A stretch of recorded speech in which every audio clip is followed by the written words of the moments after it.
Over the past 130 years, this landscape's been utilized pretty heavily.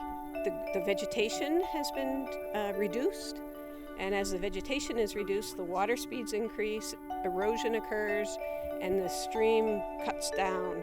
As the stream cuts down and decreases as the soils move away, it moves even faster, and it's a vicious cycle.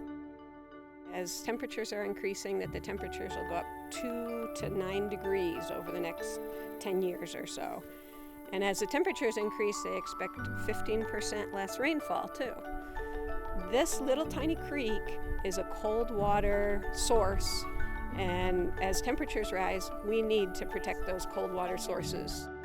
I'm Elaine Eisenbrun. I'm the Executive Director of the North Fork John Day Watershed Council in Long Creek, Oregon, which is a little town between the big cities of Pendleton, Oregon and John Day, Oregon.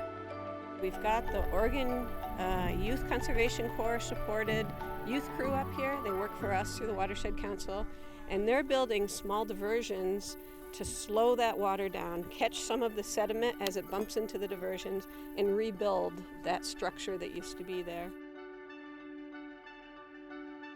All of the materials that we use come from right here in this forest. The logs are felled here on the property, and we use those logs and the slash from those logs to help brace the structures that we're building to help keep that water and sediment kind of in the same area. And the hope is by using natural materials from this area that we're not in transferring invasive species or species that we don't want.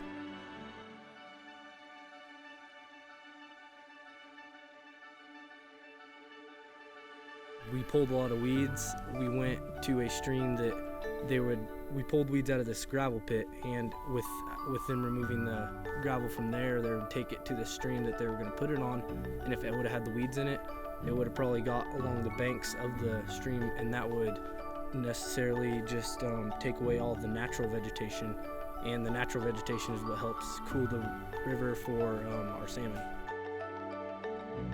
Without all these streams, you're not going to have the Columbia, and it really that's our salmon run right there. Salmon, steelhead, all the native fish. A couple weeks ago, they took us out there to see all the salmon, and it's crazy. I didn't think there was that many salmon in our rivers, but there is a lot. So it's a big deal. Other types of work, we've did fence removal and also some weed pulling to help the environment. We kind of benefited in all ways, like helping people move rocks and also helping, pointing out what we're going to do and where we're going to place it, and actually doing the real work, like digging and stuff. So we all kind of helped out in all ways. It gives us an opportunity to show what we're made of and who we can become instead of doing stupid stuff like doing drugs and stuff like that. It gives us an opportunity to work for ourselves. It gives you understanding for why things like this need to be done, better understanding. Because, before doing this, you're just thinking, oh, why do we need to work on a stream? But there's a whole lot more parts to it than that. To see them invest themselves and then go, wow, okay, I understand it now. I saw the fish in the river, and now I understand how weeds help the fish.